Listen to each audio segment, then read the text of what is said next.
सका, लेकिन बच्चे कार की टक्कर में उनको चोट आई है। 3 बच्चे थे, एक बच्चे को दूसरे बच्चे ने गोद में ले रखा था, तीसरा बच्चा उसके साथ वहीं पर खड़ा था। तीनों जो है अपने घर के बाहर गली में खड़े हुए थे। इसी बीच एक कार आती है जो बच्चों को रौंदने का प्रयास करती है। पूरा मामला जो है सीसीटीवी में कैद होता है। आसपास के लोगों ने कार को घेर लिया। उसके बाद कई और वीडियो बनाए गए और पुलिस को सूचना दी गई। पुलिस ने गोविंद नामक व्यक्ति को हिरासत में लिया है और पीड़ित परिवार की तहरीर पर आगे की कार्रवाई करने की बात कह रही है।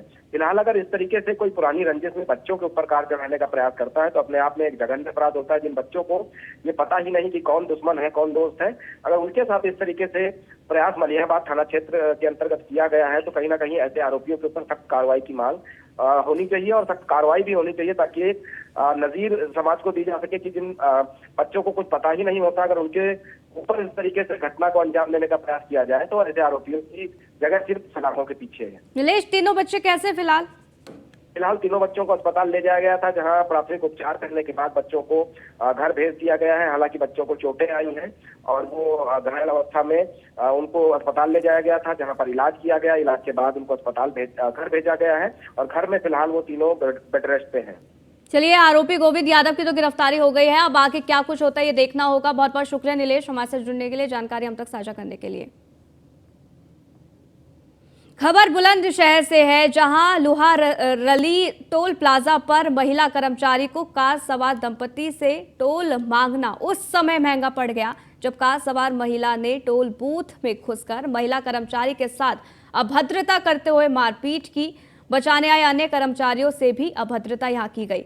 पीड़ित महिला कर्मचारी की ओर से दादरी कोतवाली में तहरीर देकर कार्रवाई की मांग की गई है। आपको बता दें कि लुहारली टोल प्लाजा पर टोल अदा करने को लेकर आए दिन मारपीट और अभद्रता की घटनाएं हो रही हैं, लेकिन पुलिस प्रशासन इस ओर आंखें मूंदे बैठा है।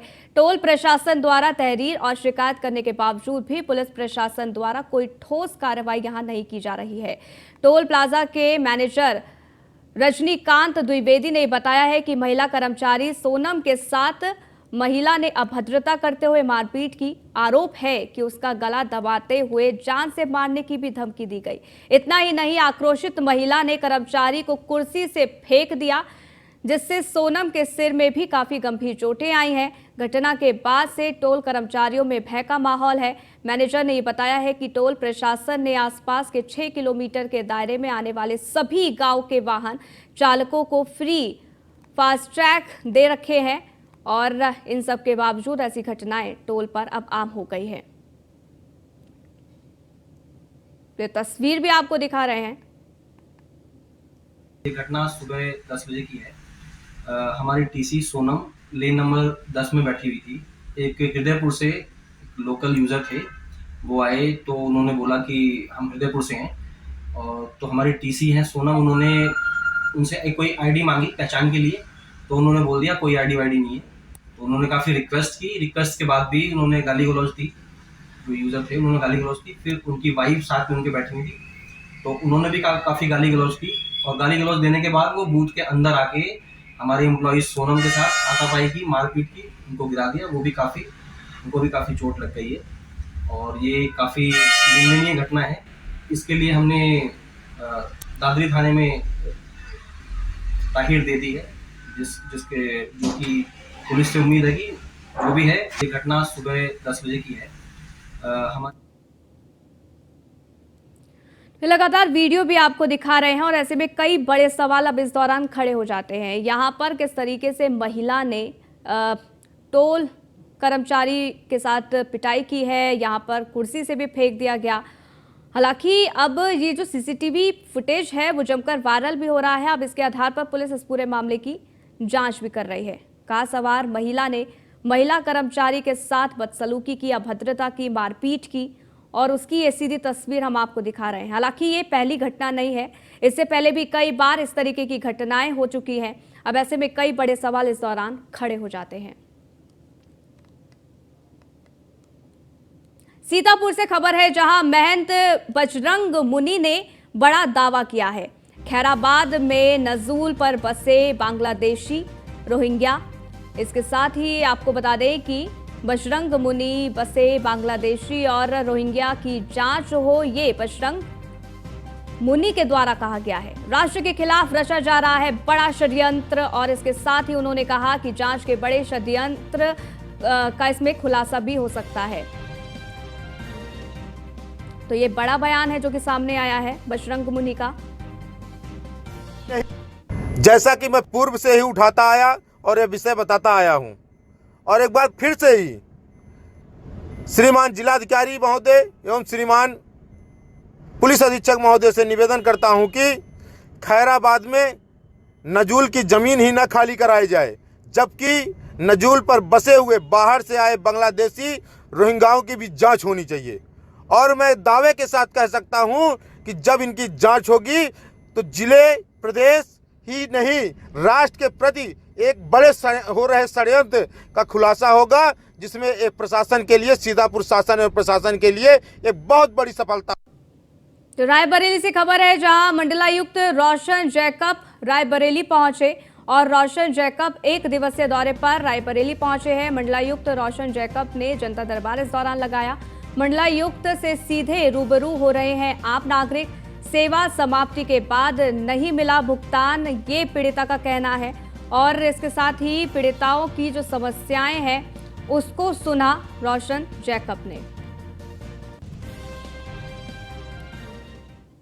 यूपी में बीजेपी ने एक हफ्ते में ही समाजवादी पार्टी को डबल झटका दिया है।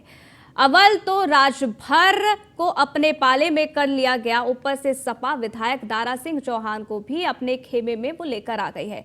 राजभर के दावे की माने तो जल्दी ही धर्म सिंह सैनी भी सपा का दामन छोड़ बीजेपी में शामिल हो सकते हैं। जाहिर है समाजवादी पार्टी का बौखलाना लाजमी है। अब ये रिपोर्ट देखिए।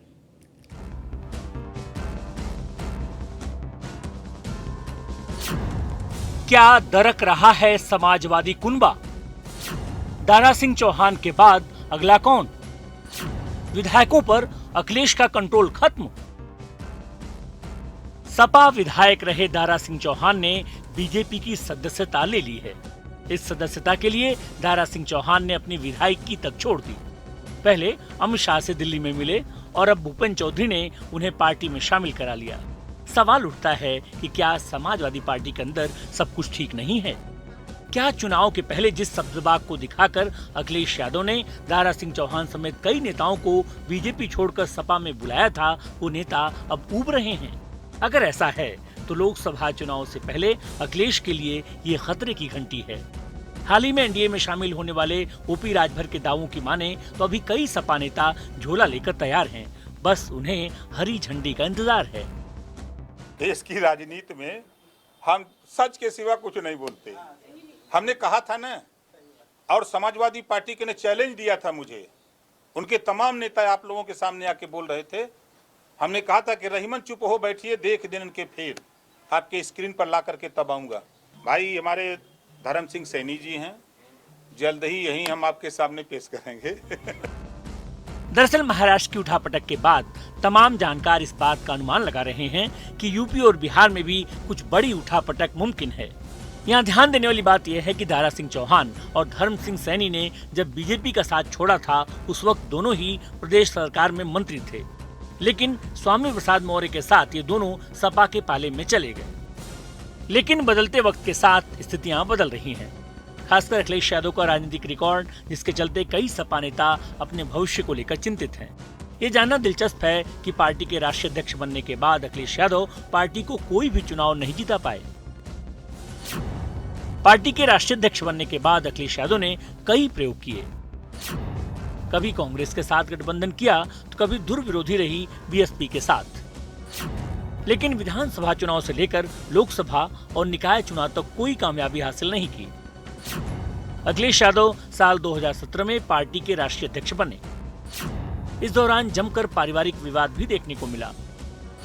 विधानसभा चुनाव में अखिलेश ने राहुल के साथ हाथ मिलाया। पार्टी महज 47 सीटों पर सिमट गई।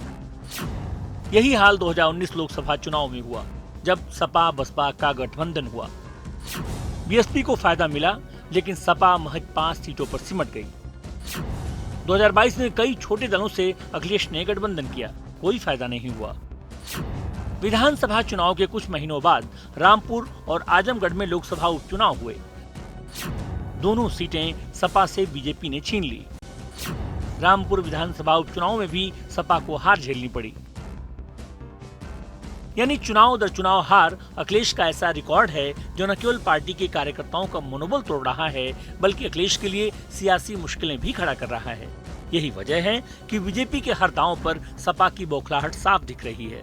ताजा मामला राजभर के एनडीए में जाने को लेकर सामने है, जिस पर शिवपाल ने तीखे लहजे में ट्वीट किया, बाजा बजाते बजाते खुद ही बैंड बन गए। अब तो इनका समाज भी इनकी असलियत समझ चुका है कि ये असल में किसी के नहीं हैं। अब तो महोदय अपने समाज के ठेकेदार भी नहीं रहे। खैर, ये तो सियासी बयानबाजी है, सो चलती रहेगी।